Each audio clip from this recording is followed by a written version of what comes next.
The stallion's hooves struck the earth like thunder, his wild eyes rolling white with fury as he charged straight at the woman standing alone in the center of the corral, and everyone watching held their breath waiting for the inevitable tragedy that never came. Cassandra Montgomery stood her ground in the dirt ring, her boots planted firm despite every instinct screaming at her to run. The black Mustang, all rage and untamed power, bore down on her with the force of a locomotive. At the last possible second, she raised one hand, palm forward, and spoke a single word that carried across the spring air of Montana territory. Easy. The stallion skidded to a halt mere feet from her, dust billowing around his legs, his nostrils flaring as he tossed his magnificent head. She did not flinch. She did not move. She simply stood there, green eyes locked with his, and waited for him to understand that she was not his enemy. It was May of 1882, and the small town of Copper Ridge had never seen anything quite like Cassandra Montgomery. She had arrived 3 months earlier with nothing but a worn leather satchel, a letter of introduction to the local stable owner, and a reputation that preceded her by several hundred miles. In Wyoming, they said she could gentle a horse that had killed 2 men. In Colorado, stories circulated about how she had tamed an entire herd of wild Mustangs that had been deemed too dangerous to approach. Now she was here, in the rugged mountains of Montana, working with horses that everyone else had given up on. The men leaning against the corral fence watched with a mixture of skepticism and grudging admiration. Most of them had tried their hand at breaking wild horses using the traditional methods that involved ropes and force and breaking a horse's spirit along with its will. Cassandra used something different, something they could not quite understand: patience, respect, an almost supernatural ability to read a horse's body language and respond in kind.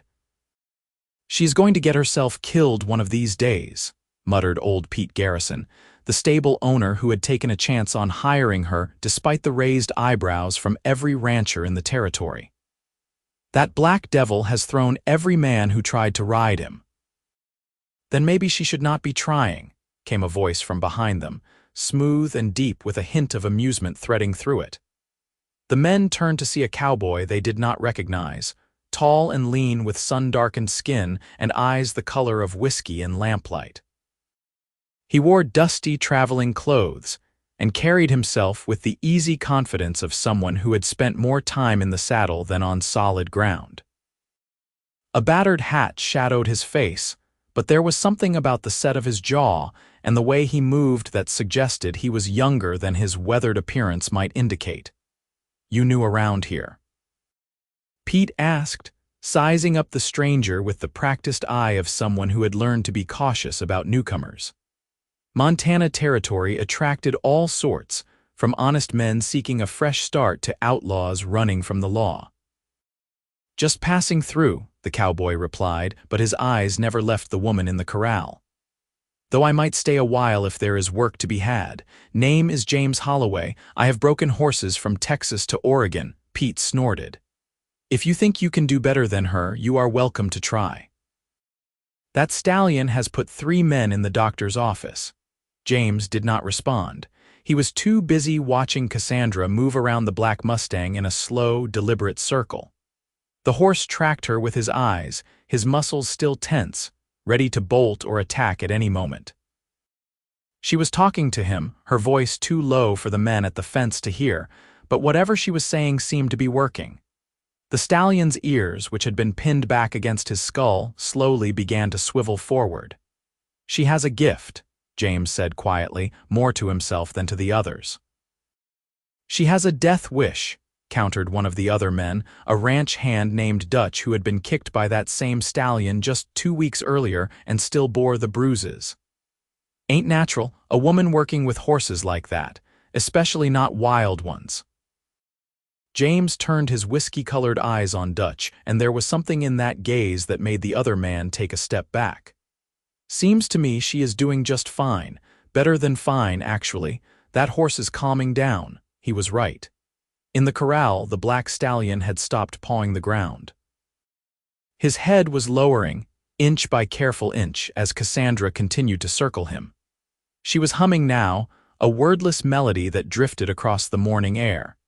It was a sound both haunting and soothing, and it seemed to wrap around the horse like an invisible blanket. After what felt like an eternity but was probably only 10 minutes, she stopped moving. The stallion stood 15 feet away from her, still wary but no longer aggressive. Cassandra turned her back on him. Several of the watching men gasped.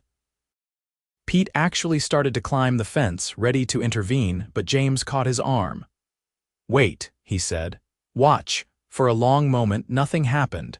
Cassandra stood with her back to the stallion, her shoulders relaxed, her breathing slow and steady. Then, miracle of miracles, the black Mustang took a tentative step toward her, then another, and another.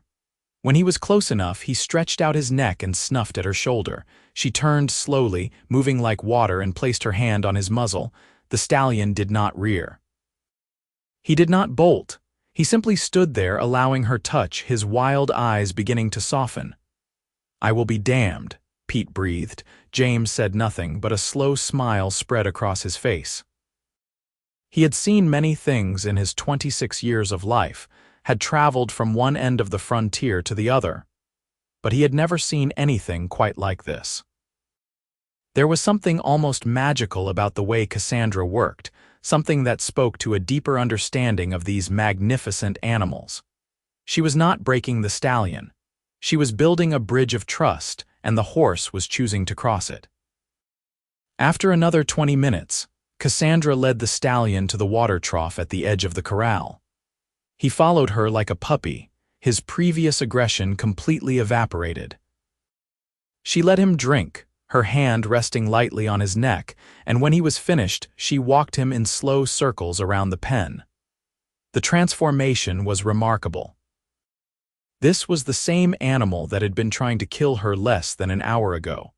And now he moved beside her with something approaching contentment. Finally, as the sun climbed higher in the Montana sky, Cassandra led the stallion to the gate. Pete hurried to open it, and she brought the horse out into the larger paddock area where several other Mustangs grazed peacefully. These were horses she had already gentled, animals that had arrived wild and terrified and were now calm enough to begin real training.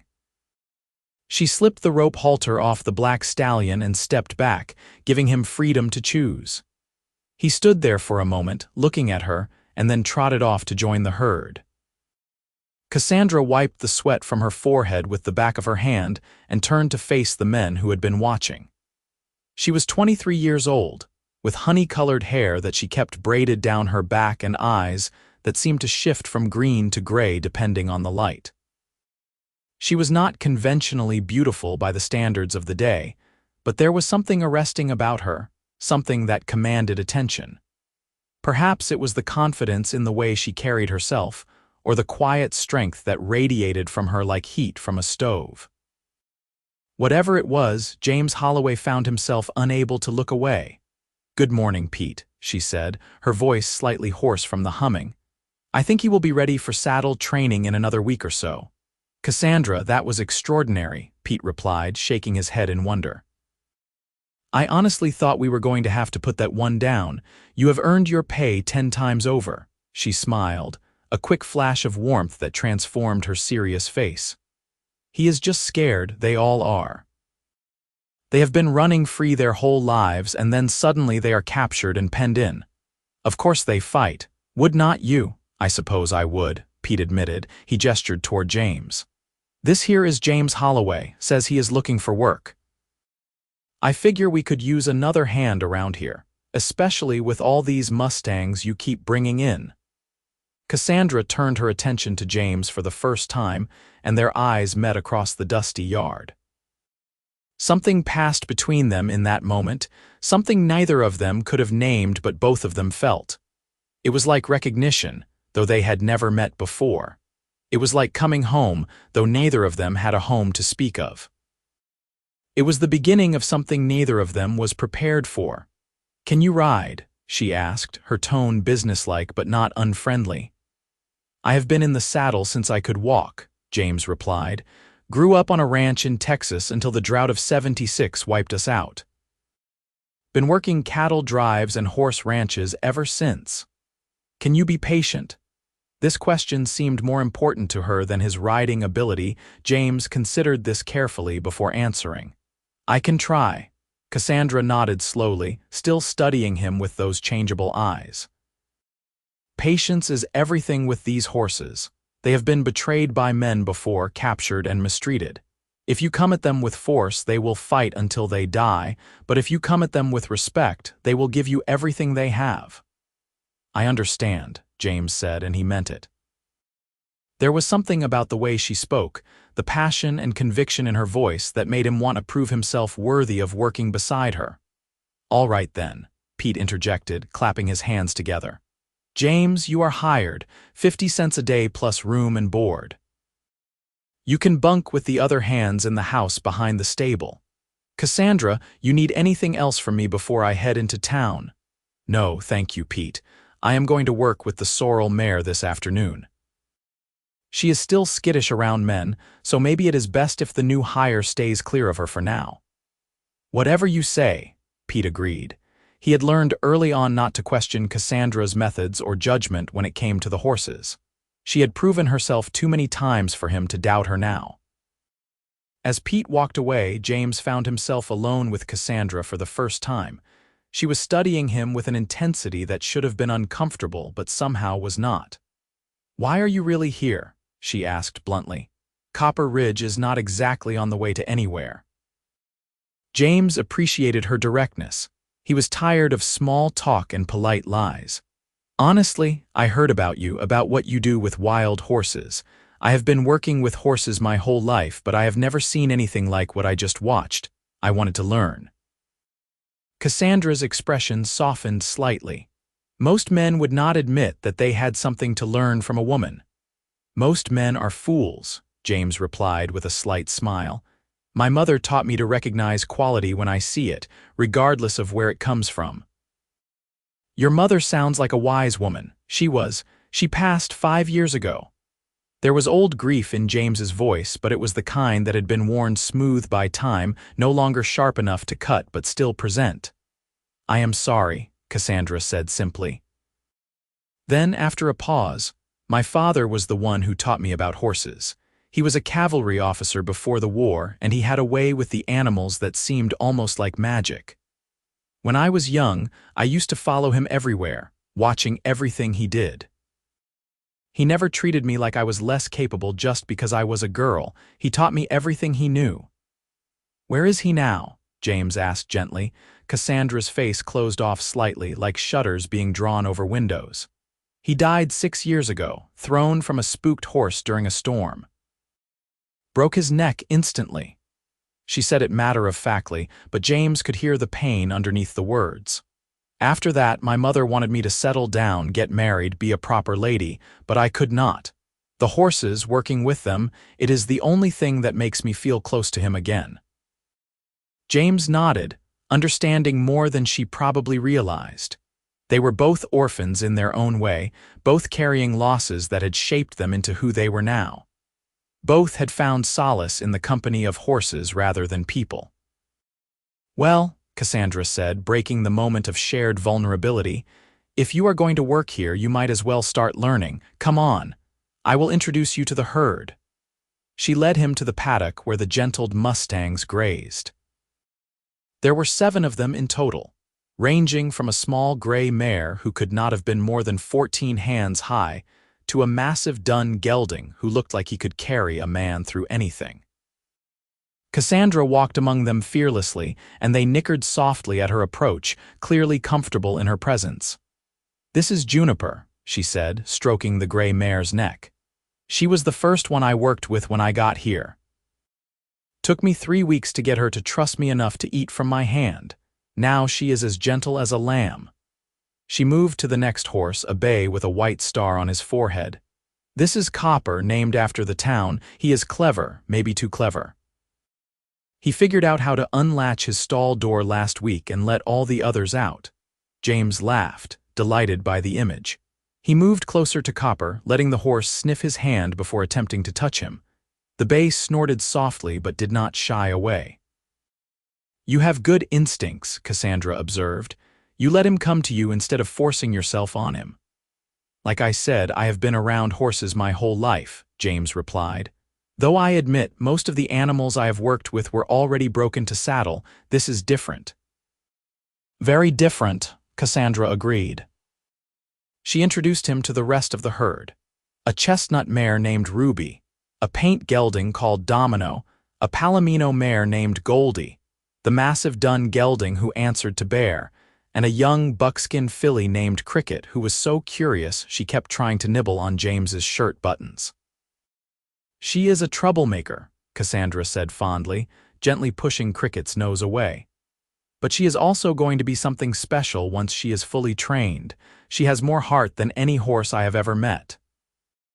James spent the rest of the morning helping Cassandra with the daily care of the Mustangs. There was water to be hauled, feed to be distributed, and stalls to be mucked out.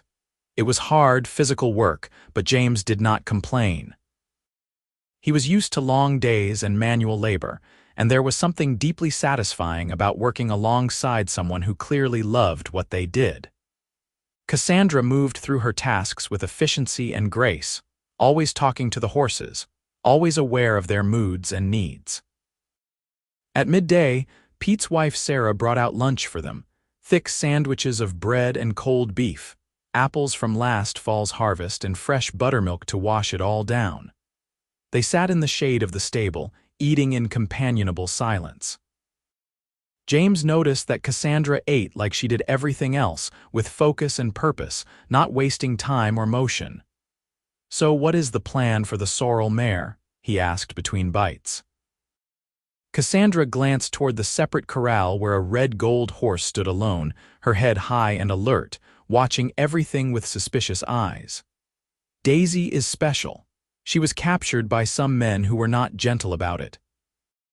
They used whips and dogs, chased her until she was exhausted, and then threw a rope around her neck so roughly they left scars. By the time Pete bought her and brought her here, she was terrified of all people but especially men. Any man gets within 10 feet of her and she tries to kill him. But not you, not anymore. It took me a month just to get her to eat while I was standing nearby, another month before she would let me touch her. She is making progress, but it is slow. Some wounds take longer to heal than others." James heard the deeper meaning in her words. She was not just talking about the horse. "How do you know when they are ready? How can you tell if they will ever fully trust again?" Cassandra was quiet for a long moment, watching Daisy paw at the ground in her lonely corral. "I do not know if they ever fully trust again," she said finally. "But I think they learn that not all people are cruel, that there are some hands that will not hurt them, and sometimes that is enough." The afternoon passed in a blur of activity. Cassandra worked with Daisy while James helped the other ranch hands with various tasks around the property. He learned that Copper Ridge was a small but growing town, founded 10 years earlier when silver was discovered in the nearby mountains. The mine was still producing, though not as much as it had in the early days, and the town had settled into a comfortable existence serving the ranchers and farmers who had claimed the surrounding valley. Pete's stable was one of the more successful businesses in town, providing horses for work and transportation, as well as boarding services for travelers passing through. The addition of Cassandra and her wild Mustang operation had brought new attention and new business. Ranchers from all over the territory were hearing about the woman who could gentle the untamable, and they were bringing their problem horses to her, willing to pay good money for her services. As the sun began to sink toward the western mountains, painting the sky in shades of orange and gold, James found himself back at the corral where Cassandra was finishing her session with Daisy. The sorrel mare was allowing Cassandra to brush her coat, though she still flinched at sudden movements. It was slow work, requiring infinite patience, but James could see the value in it. This was not about domination, it was about healing. "She is beautiful," he said quietly, not wanting to startle the skittish mare. Cassandra looked up, and for a moment James thought she might tell him to leave. But instead she smiled. She is not she. Under all that fear, there is a horse who wants to run like the wind. I can feel it. She just needs time. How did you learn to do this? James asked. Your father taught you about horses, but this seems like something more. Cassandra set down the brush and leaned against the fence, her eyes distant with memory. After my father died, I was lost. Angry. I felt like the whole world was unfair and I did not know what to do with all that rage. One day I was out walking and I came across a horse that had been injured, probably caught in barbed wire and abandoned by its owner. It was in bad shape, infection setting in, clearly suffering. Everyone said I should just put it out of its misery, but I could not. I saw myself in that horse, wounded and scared and expecting the worst, so I decided to try to save it. She paused, lost in the memory. It took months. I had to learn about wound care, about infection, about nutrition. I had to be patient when the horse fought me, when it tried to bite and kick because it thought I was causing the pain instead of trying to relieve it. But slowly, so slowly, it began to heal. And as it healed, something in me healed too. I realized that helping these animals, giving them a second chance, it gave me purpose. It gave me a reason to keep going. James felt something shift in his chest, a tightening that was part admiration and part something else, something he was not quite ready to name. That is remarkable, he said softly. Cassandra shrugged, uncomfortable with the praise. It is just what I do. These horses, they deserve better than what they have gotten. Someone has to stand up for them. Not just someone, James said. You are the one standing up for them. Their eyes met again, and this time the connection was even stronger. James felt like he was seeing past her defenses, past the tough exterior she showed the world, to the vulnerable, passionate woman underneath. And from the way Cassandra was looking at him, he suspected she might be seeing something similar in him. The moment was broken by Dutch calling out that supper was ready. The ranch hands all ate together in the bunkhouse, a large, drafty building that smelled of wood smoke and leather. Cassandra usually took her meals separately, in the small room she rented above the general store, but tonight she surprised everyone by joining them. She sat next to James, and they talked about horses and travel and all the places they had been. The other men gradually relaxed around her, drawn in by her obvious knowledge and the passion she brought to her work. As the evening wore on, and the conversation drifted to other topics, James found himself hyper-aware of Cassandra's presence beside him. The way she laughed, low and genuine, when one of the hands told a funny story. The way she pushed a stray strand of hair behind her ear when she was thinking. The way her shoulder occasionally brushed against his in the crowded space, sending little sparks of electricity through him. He had known her for less than a day, but already she fascinated him in a way no one else ever had. She was strong and capable, but also carrying deep wounds that she hid behind her work. She was tough enough to face down a wild stallion, but gentle enough to spend months earning the trust of a traumatized mare. She was everything he had not known he was looking for. The days that followed fell into a comfortable rhythm. James proved to be a quick learner and a dedicated worker.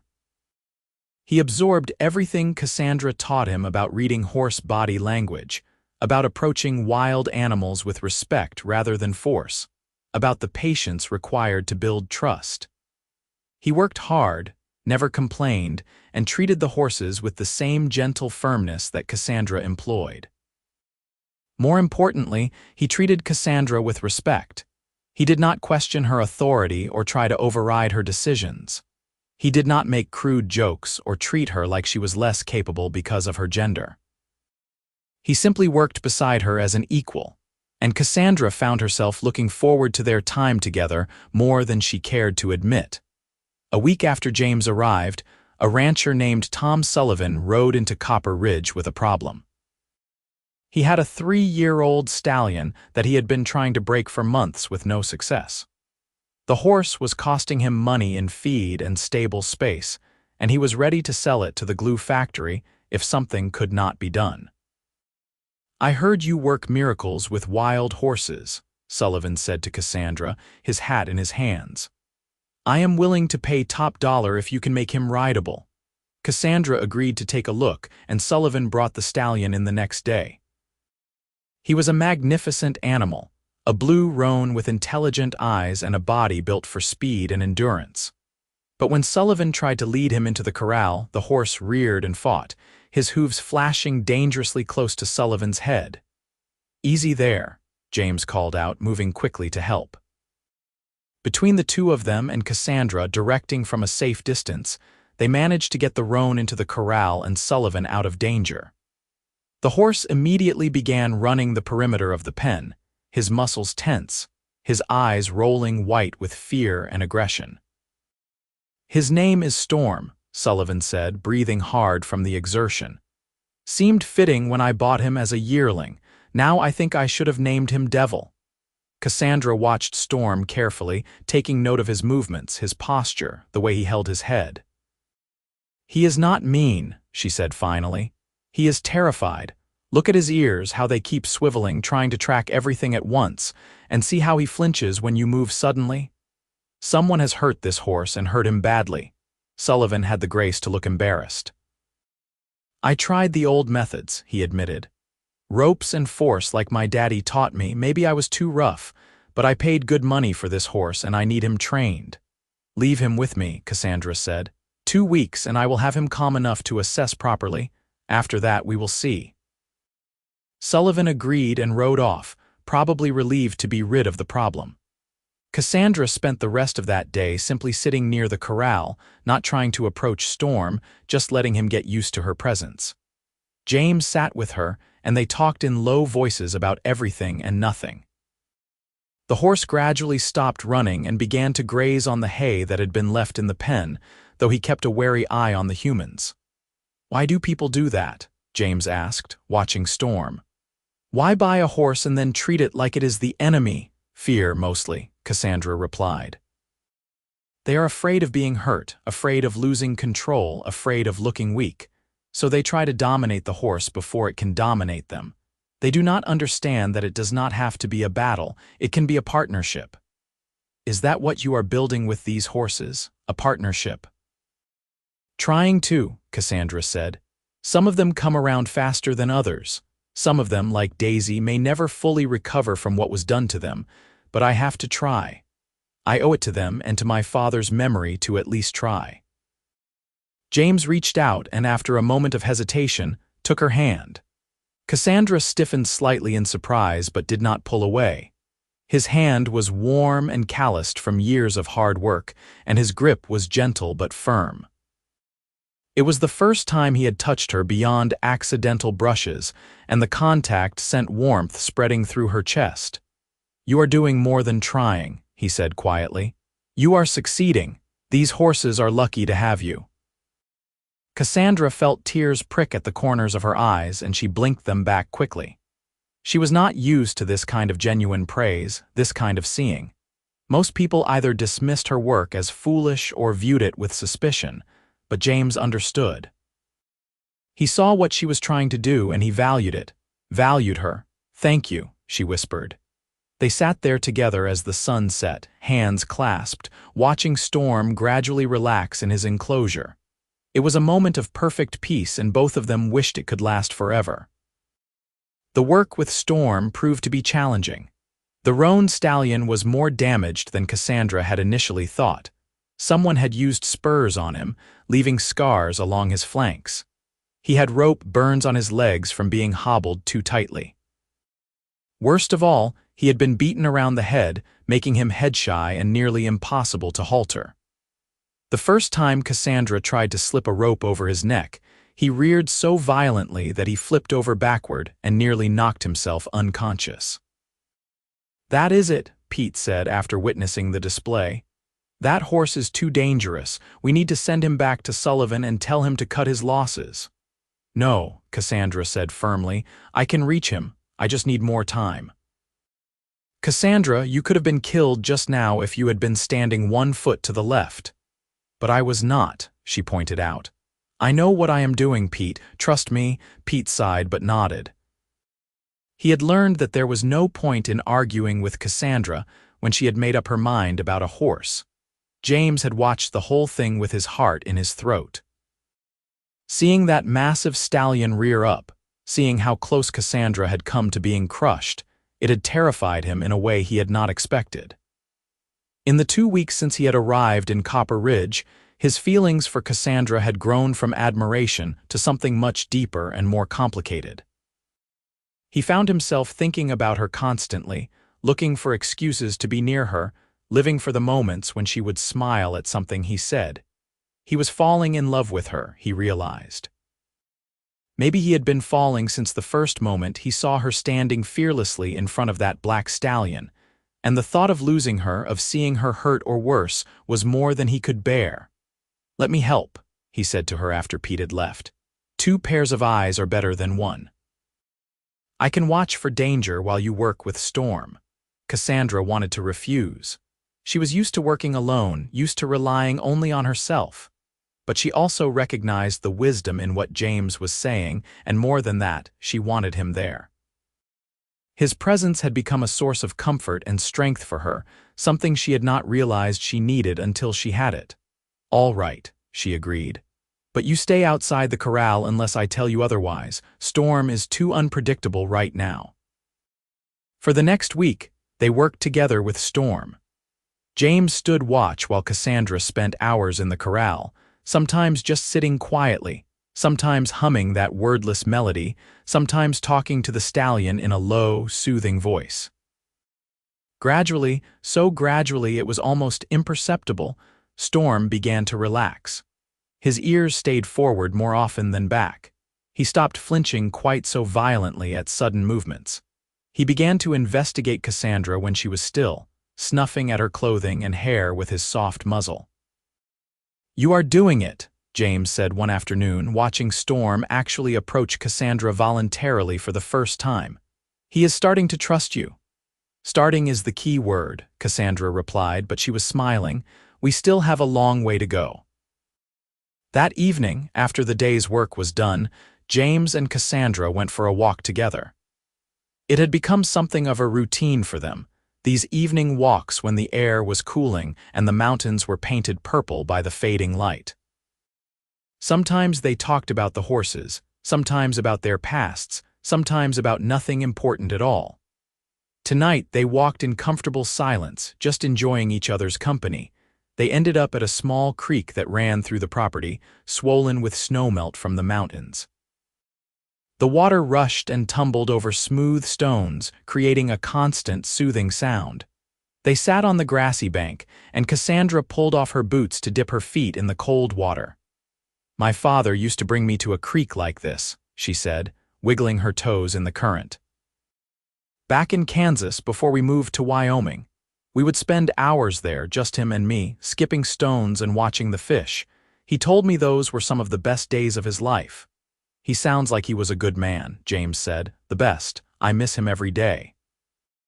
Cassandra looked at James, really looked at him, taking in the strong lines of his face, the kindness in his eyes, the way he always seemed to be truly listening when she spoke. "What about you? You have told me about your mother, but what about your father?" James's expression darkened slightly. "My father was a hard man. Not cruel exactly, but not warm either. He believed in discipline and duty above all else. When the drought hit and we lost the ranch, he could not handle it. He had built that place from nothing, and watching it die killed something in him. He started drinking, and the drinking made him mean. One night he got into a fight in a saloon in Austin and did not walk out. I was 19. "I am sorry," Cassandra said, echoing the words he had said to her weeks ago. James shrugged. "It was a long time ago. I have made my peace with it, mostly. But it taught me something important. It taught me that holding on too tight to things, being too rigid, it will break you in the end. You have to be willing to bend, to adapt, to let go when necessary." "Is that why you wander?" Cassandra asked. "Never staying in one place too long. I suppose so. I never really thought about it that way, but yes. I guess I have been afraid that if I put down roots, if I let myself care too much about a place or a person, I will end up like my father when it is taken away." "But that is not really living, is it?" Cassandra said softly. Always holding yourself apart, always ready to leave, that is just another kind of prison. James looked at her and something in his chest cracked open. You are right, he said. It is a prison, but I do not know how to escape it. Cassandra reached out and took his hand again, that gesture that had become familiar between them. Maybe you do not escape it alone, she said. Maybe you need someone to help you. They sat there by the creek, hands clasped, as the stars began to emerge in the darkening sky. James wanted to kiss her so badly it was a physical ache, but he held himself back. This was too important, too precious to rush. When he kissed Cassandra Montgomery, he wanted to be sure she felt the same way he did. He wanted to be sure she was ready. 2 days later, a telegram arrived in Copper Ridge that changed everything. It was for James, forwarded from his last known address in Wyoming, and the contents made his face go pale. Pete brought it out to where James and Cassandra were working with Storm. This came for you, Pete said, handing over the yellow paper. James read it quickly, and Cassandra watched the color drain from his face. What is it? She asked, concern sharpening her voice. What is wrong? It is my brother, James said, his voice tight. I did not even know I had a brother. My father apparently had a second family in New Mexico before he came to Texas. This is from a lawyer saying my half-brother died and left me his property, a small ranch outside of Santa Fe. Cassandra felt something cold settle in her stomach. You are leaving, she said. It was not a question. I have to, James replied, looking up at her with anguished eyes. I have to go see what this is about, settle the estate, but Cassandra, I will come back. I promise you I will come back. Everyone says that, Cassandra heard herself say, and she hated the bitterness in her own voice. Everyone promises to come back and no one ever does. I am not everyone, James said firmly. He grabbed her hands, holding them tightly. Cassandra, listen to me. These past few weeks working with you, being with you, they have been the best of my life. I am falling in love with you. No, I have already fallen. I love you, and I will come back because you are here. You are what I have been searching for all these years without even knowing it. Cassandra wanted to believe him. She wanted to with every fiber of her being. But she had been abandoned before by death and by circumstance, and the fear of it happening again was almost paralyzing. When do you leave? She asked. The train leaves tomorrow morning, but I will be back in a month, 6 weeks at most, just long enough to settle things and make arrangements. And then I am coming back to you, I swear it. They spent that last evening together by the creek again. James held Cassandra close, and she allowed herself to lean into him, to take comfort in his solid presence. They talked about everything and nothing, making plans for when he returned, even as the fear gnawed at Cassandra's heart that he might not.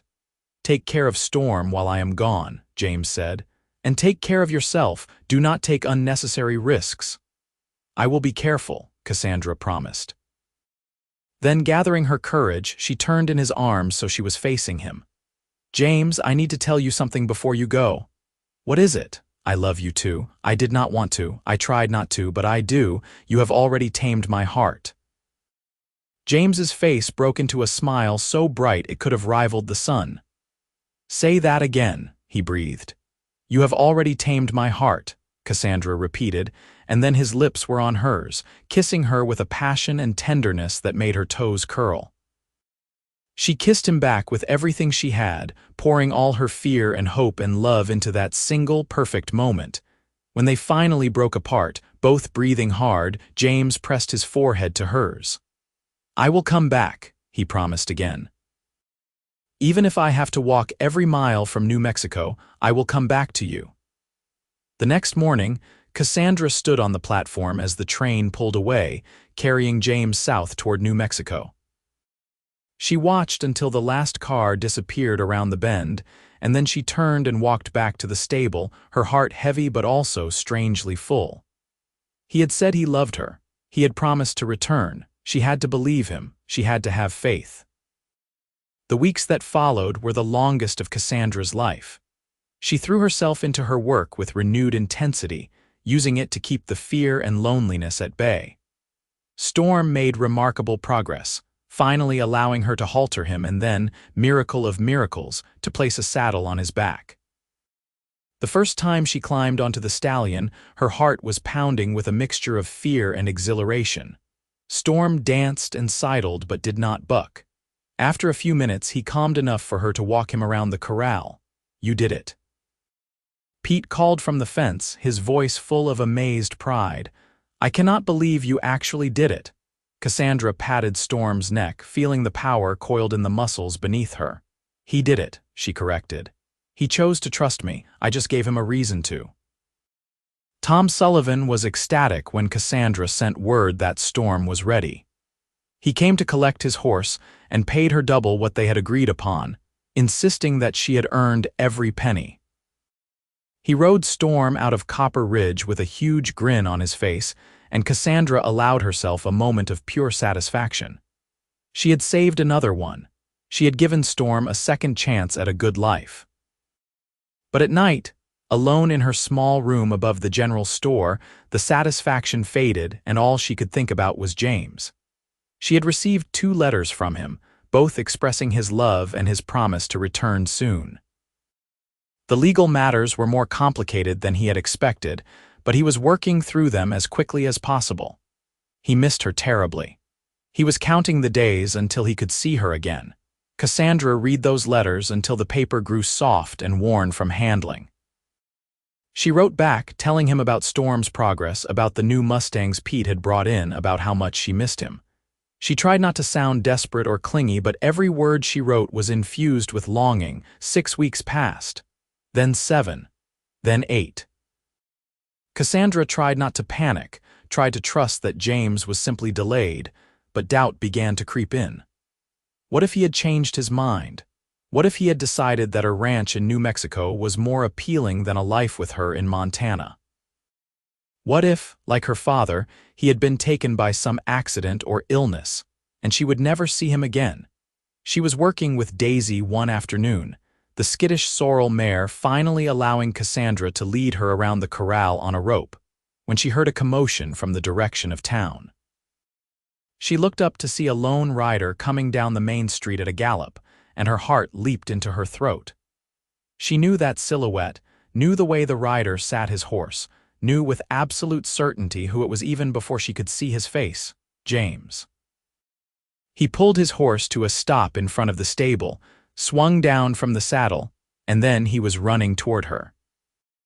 Cassandra dropped Daisy's lead rope and ran to meet him, and when they collided, James swept her up in his arms and spun her around, both of them laughing and crying at the same time. "You came back," Cassandra sobbed into his shoulder. "You actually came back." "I told you I would," James said, setting her down but not letting go, his hands framing her face like she was something precious. "I will always come back to you, always."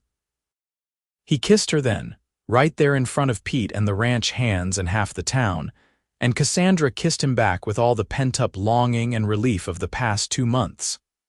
When they finally broke apart, both grinning like fools, Pete cleared his throat loudly.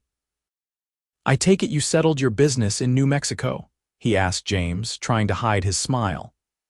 "I did," James replied, though his eyes never left Cassandra.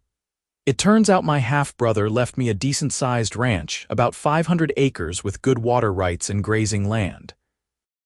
The house needs work, but the bones are good. There are even some outbuildings that could be converted into stables and corrals." Cassandra felt her heart sink. He was leaving after all, just not permanently. "That sounds wonderful," she said, trying to keep her voice steady. "Are you going to sell it or keep it?" "I am going to keep it," James said. "But I cannot run it by myself. I was hoping you might want to come with me, as my wife." Cassandra's brain stuttered to a halt. "What?"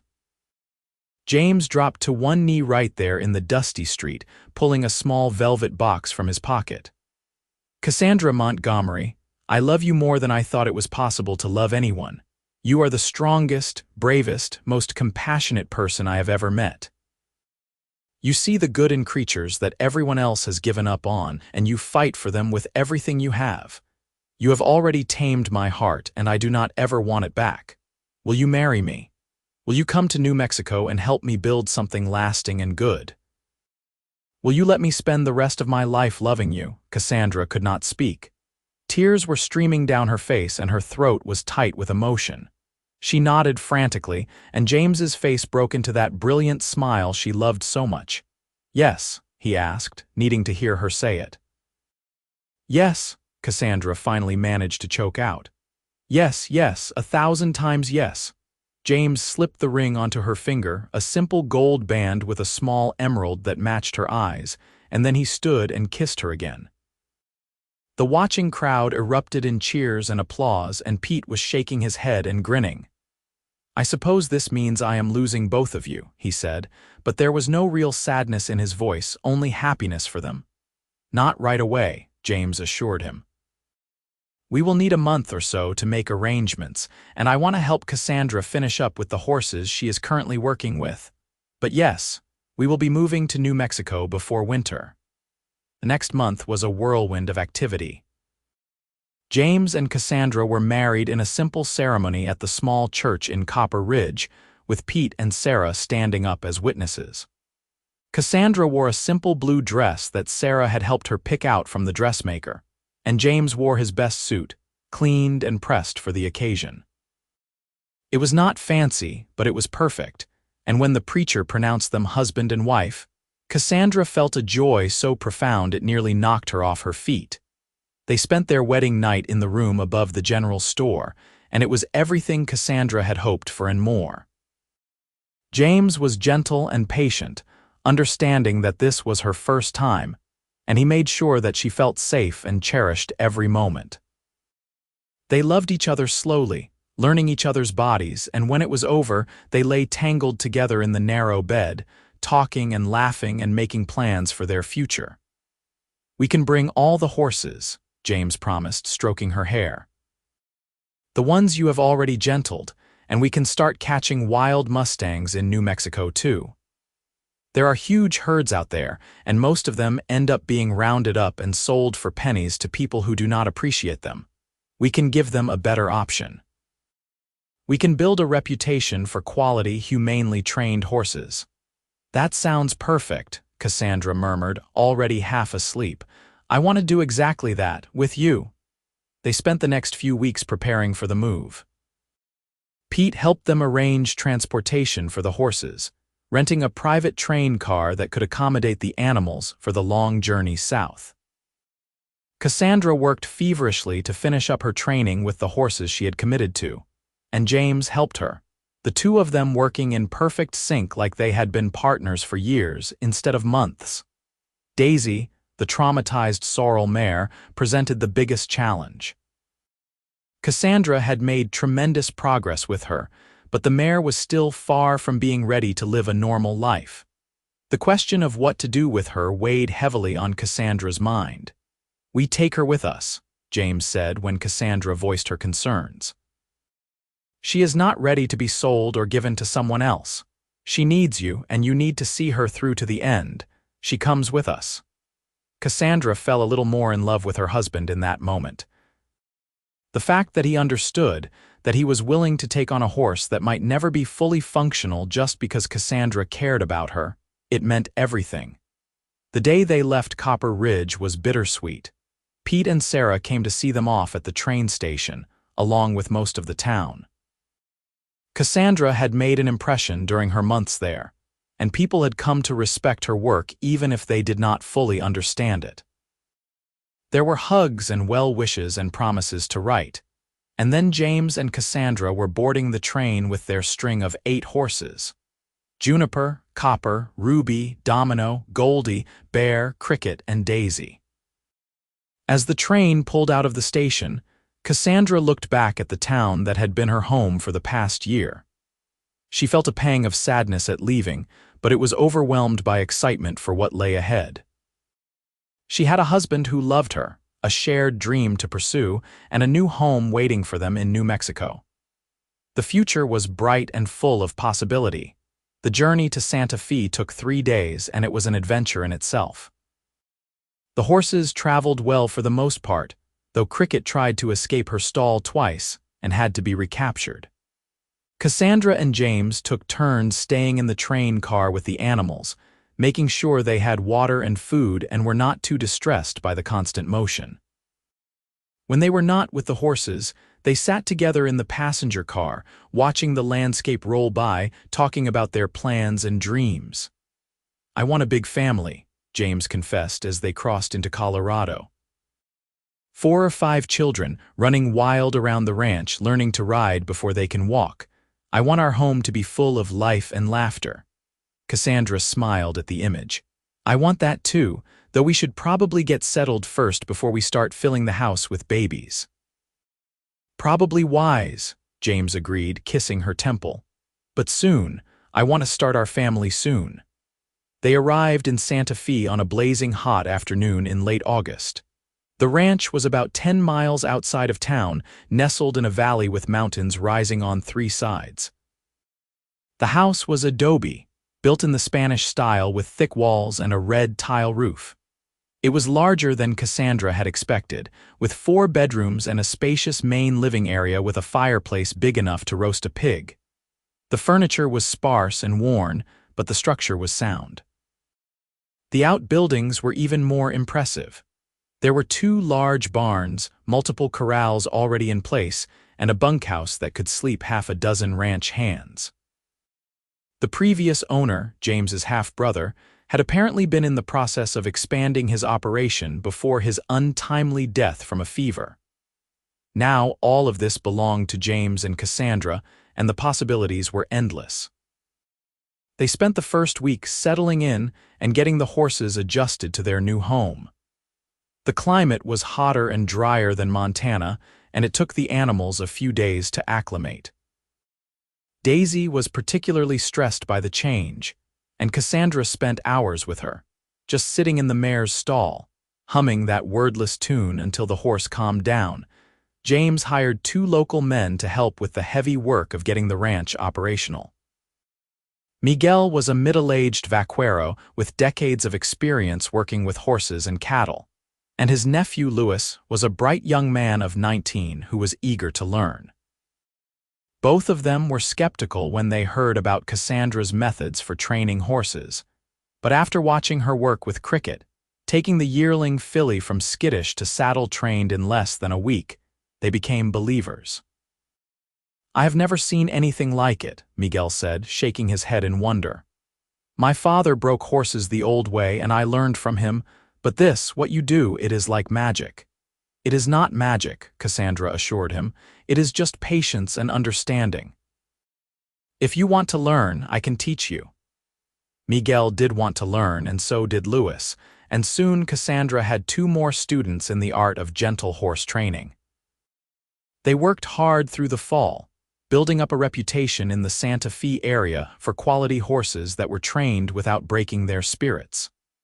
Ranchers began bringing their problem animals to them, just as they had in Montana, and business was good. James proved to be an excellent businessman. He had a head for numbers and logistics that Cassandra lacked, and he handled the financial side of their operation with skill. He also proved to be an attentive and loving husband. Every night, no matter how tired they were, they made time for each other, talking about their day, making love, planning for the future. They were building something real and lasting, and both of them treasured it. In December, Cassandra realized she had missed her monthly courses. She waited another week to be sure, and then another, and when she was certain, she told James over dinner one evening. "I am pregnant," she said, watching his face carefully for his reaction. James's fork clattered to his plate. His eyes went wide, and then he was out of his chair and pulling her into his arms, lifting her off her feet and spinning her around just like he had the day he proposed. "Are you certain?" he asked, his voice choked with emotion. "As certain as I can be without seeing a doctor. But yes, I think so. I think we are going to have a baby." James set her down carefully as if she were made of glass, and then he kissed her with such tenderness it made her want to cry. "I love you," he whispered against her lips. "I love you so much, and I cannot wait to meet our child." They went to see the doctor in Santa Fe the next day, and he confirmed what Cassandra had suspected. She was about 2 months along, which meant the baby would arrive sometime in early summer. They celebrated with a quiet dinner, just the two of them, making toasts with water instead of wine and talking about names and cribs and all the preparations they would need to make. The pregnancy was not easy. Cassandra suffered from terrible nausea in the first few months, and there were days when she could barely keep food down. James waited on her hand and foot, bringing her dry crackers and ginger tea, rubbing her back when the nausea was particularly bad, never complaining even when she snapped at him out of sheer misery. As her belly began to grow, James became almost comically protective. He did not want her working with the horses, afraid she would get hurt. Cassandra, of course, ignored his concerns and continued her work, though she did allow Miguel and Louis to take on the more dangerous animals. She was not foolish enough to risk the baby's safety, but she also could not just sit idle while there was work to be done. The compromise they reached was that Cassandra would only work with horses that were already partially trained, and James or one of the other men would always be nearby in case something went wrong. It was not ideal from Cassandra's perspective, but she understood James's fear. They had both lost too much in their lives already. They could not bear to lose each other or this baby they had created together. Winter in New Mexico was mild compared to Montana, but there were still cold days and occasional snow in the mountains. Cassandra spent more time indoors, doing the bookkeeping and correspondence, writing to Pete and Sarah with updates on their lives. She also worked on preparing the nursery, a small room off the main bedroom that she filled with handmade blankets and a cradle that James built with his own hands. One evening in late February, as they sat together by the fire, Cassandra felt the baby move for the first time. It was just a flutter like butterfly wings against her insides, but it was unmistakable. "James," she gasped, grabbing his hand and pressing it to her belly. "The baby is moving." James went very still, his hand splayed across her swollen stomach, waiting. After a moment, there was another flutter and his eyes went wide with wonder. "I felt it," he breathed. "I actually felt our baby." They sat there for a long time, hands on her belly, feeling those gentle movements. It made the pregnancy feel more real somehow, more concrete. This was not just an abstract idea anymore. This was their child, alive and growing, and in a few short months, they would get to meet them. Spring came to the ranch in a riot of wildflowers and new green grass. The mares they had brought from Montana started dropping foals, leggy little creatures who stayed close to their mothers and explored their new world with cautious curiosity. Cassandra spent hours watching them, imagining what it would be like when her own baby arrived. Daisy, the traumatized sorrel mare, finally had a breakthrough in early April. Cassandra had been working with her for over a year, slowly building trust, and one day, Daisy simply decided she was ready. She walked up to Cassandra in the paddock and lowered her head, allowing the halter to be slipped on without any fuss. From that day forward, she was a changed horse. She still did not like men much, but she would tolerate them, and she followed Cassandra around like a faithful dog. It was as if she had finally accepted that not all humans were cruel, that some were worth trusting. "You did it," James said, watching Cassandra brush Daisy's coat until it gleamed like copper in the sunlight. "You saved her." "We saved her," Cassandra corrected. "I could not have done any of this without you, without your support and your love and your belief in me." James came up behind her and wrapped his arms around her from behind, his hands resting on her very pregnant belly. "I will always believe in you," he promised. "You are the most remarkable woman I have ever known." The baby came on a hot June night, arriving 3 weeks earlier than the doctor had predicted. Cassandra's water broke while she was feeding the horses, and James, who had been watching her like a hawk for weeks, immediately swung into action. He got her into the house, sent Louis racing for the doctor in Santa Fe, and stayed by her side through the long hours of labor. It was hard, harder than Cassandra had imagined. The pain came in waves, each one stronger than the last, and there were moments when she was sure she could not endure another second. But James never left her side, holding her hand, wiping her forehead with cool cloths, telling her how strong she was, how proud he was, how much he loved her. The doctor arrived just in time, and after one final, monumental effort, their baby entered the world with a loud, healthy cry. "It is a boy," the doctor announced, placing the squalling infant on Cassandra's chest. Cassandra looked down at her son through tears of exhaustion and joy.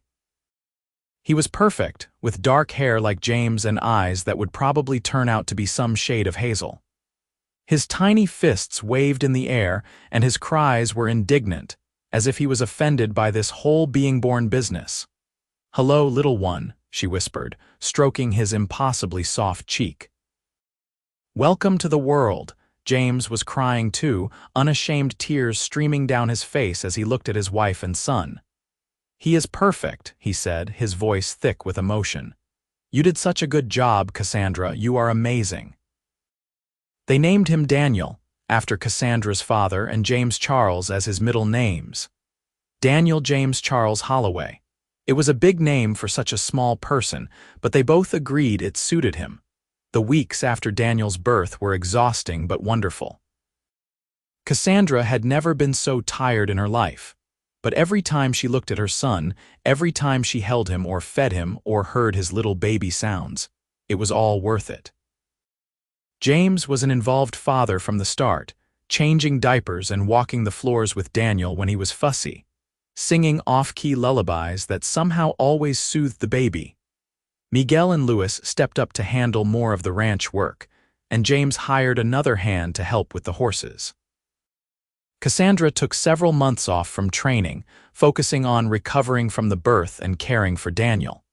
It was strange not to be working every day, but she found that she did not miss it as much as she thought she would. Being a mother was its own kind of rewarding work. When Daniel was 4 months old, Cassandra started going back out to the corrals, bringing the baby with her in a sling tied across her chest.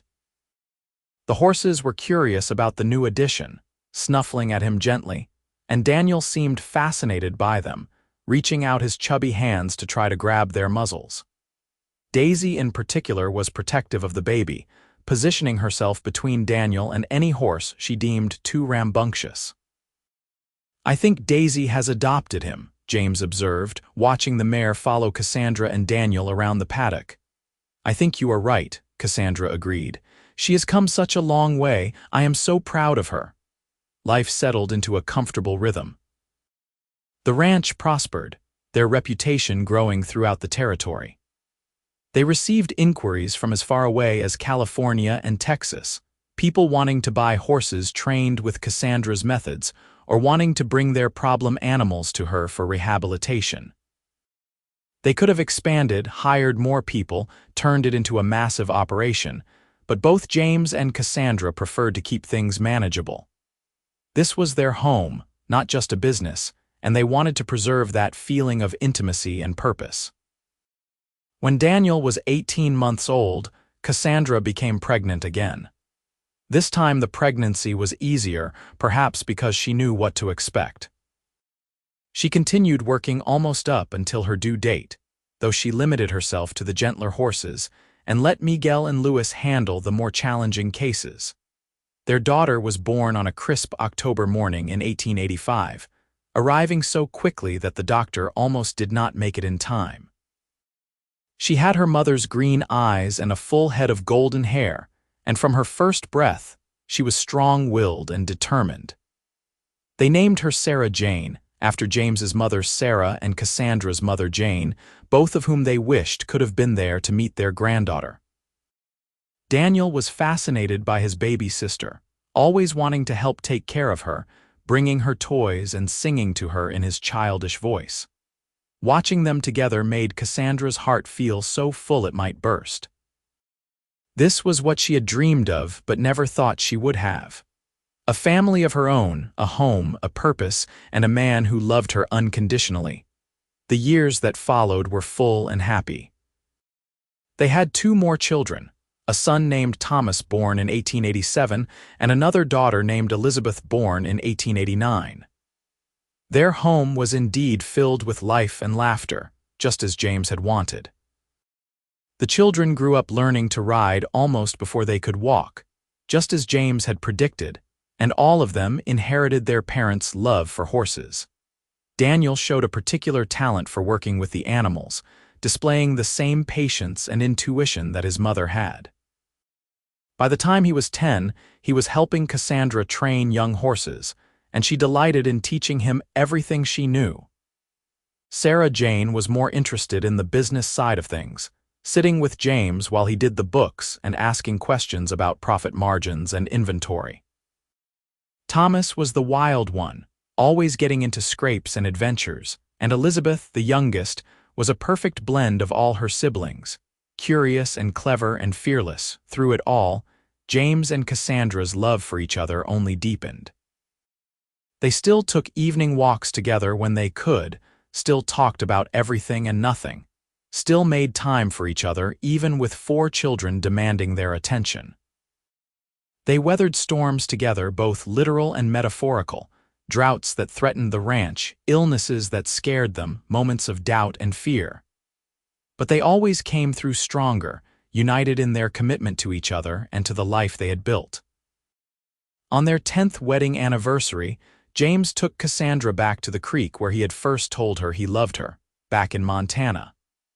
They had made a trip north to visit Pete and Sarah, bringing all 4 children with them, and one evening they slipped away for some time alone. "Do you remember what you said to me that night?" James asked, pulling her close as they sat on the bank listening to the water rush over the stones. "I said you had already tamed my heart," Cassandra replied, smiling at the memory. "And you have kept it safe ever since," James said. "These past 10 years have been the best of my life. Every day with you is a gift, Cassandra, every single day." Cassandra kissed him, tasting salt from her own tears on his lips. "I love you," she said. "Thank you for coming back to me. Thank you for keeping your promise."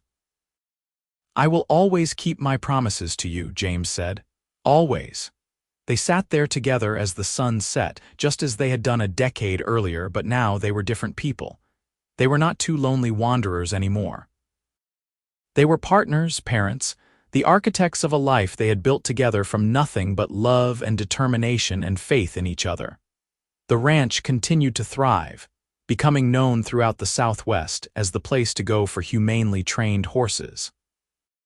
Cassandra trained hundreds of animals over the years, each one a testament to her belief that patience and respect were more powerful than force and domination. She never lost a horse to fear or aggression, never broke a spirit in pursuit of obedience.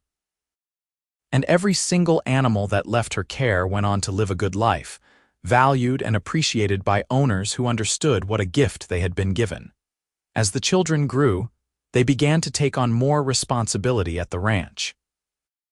Daniel, as the oldest, started working full-time when he turned 16, taking over much of the day-to-day training.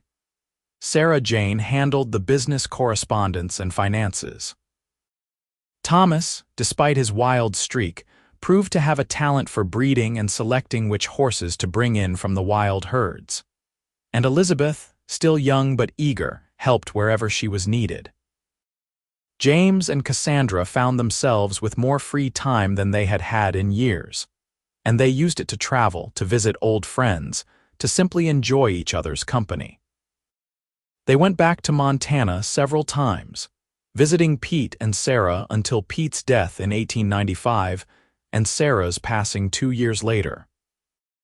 They mourned their old friends but celebrated the impact Pete had had on their lives, giving Cassandra a chance when no one else would and helping to set them on the path to their future.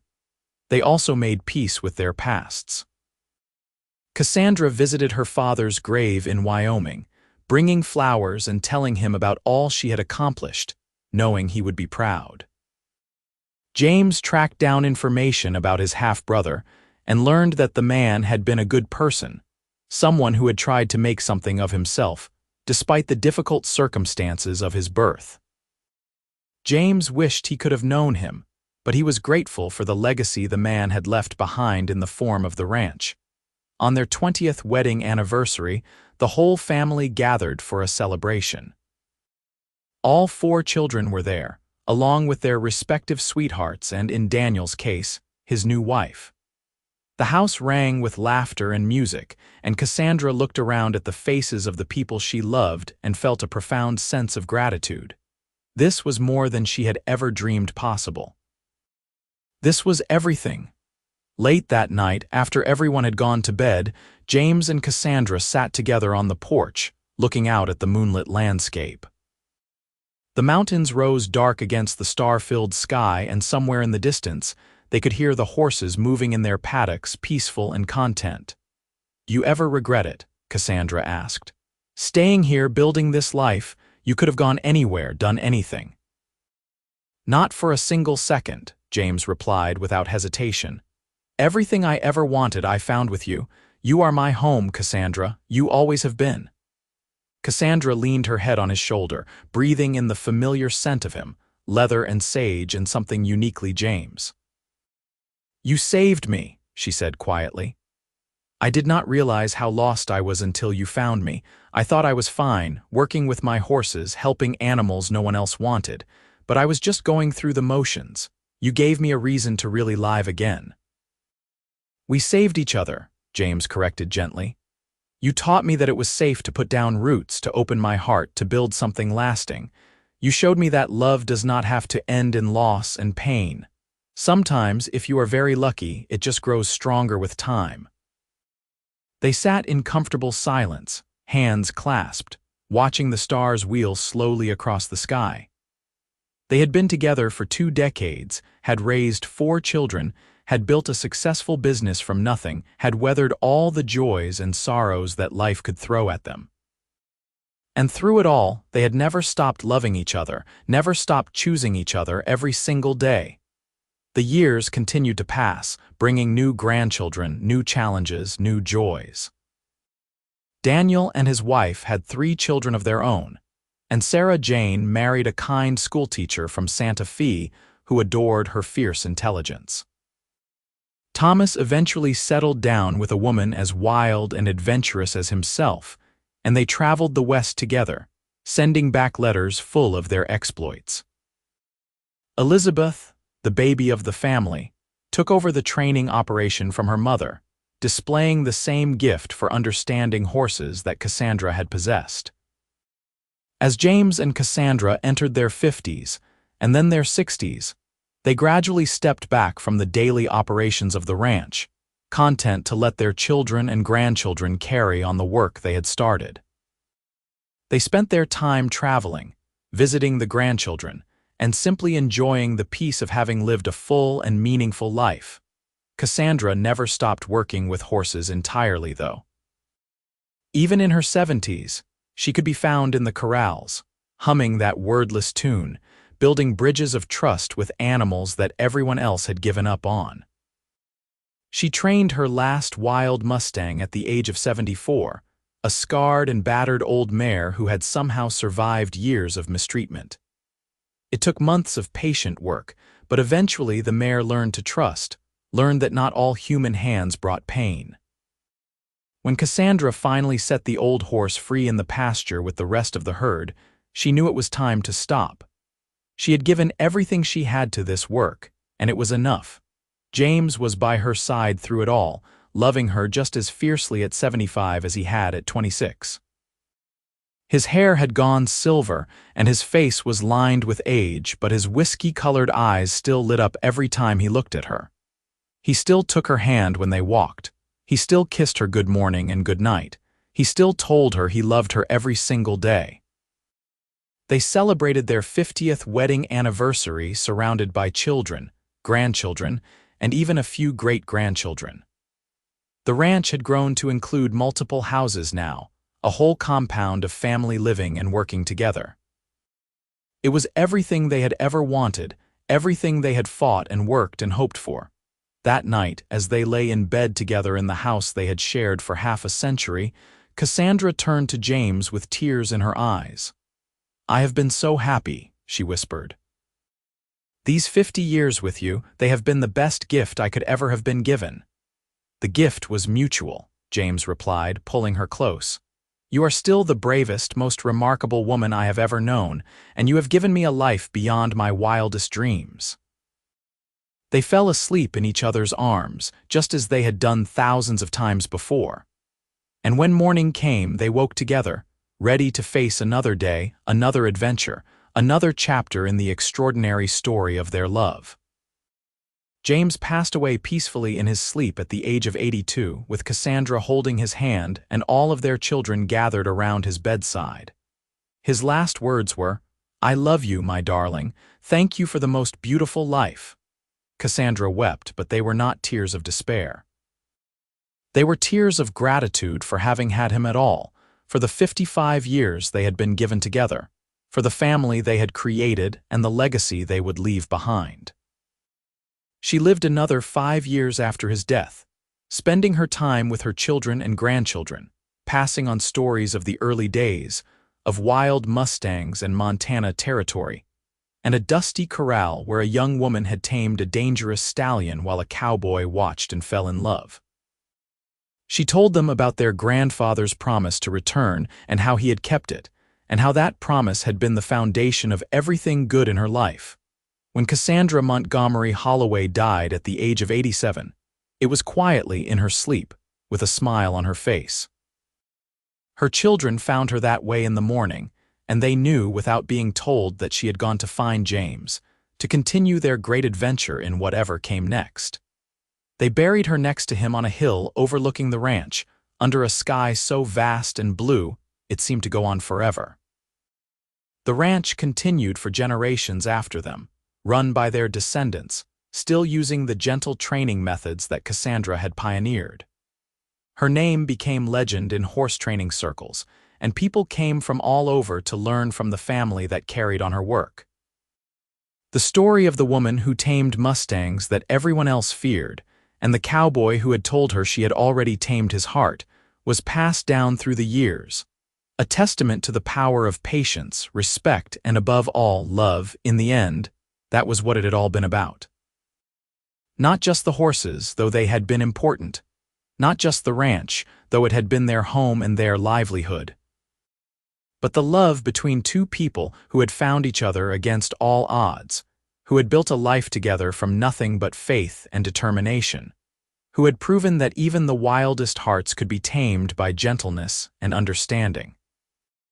Their love story became part of the fabric of the land itself, woven into the red earth and the wide sky, living on in the horses that ran free in the pastures and in the family that continued their work, generation after generation, honoring the legacy of Cassandra and James Holloway and the extraordinary life they had shared.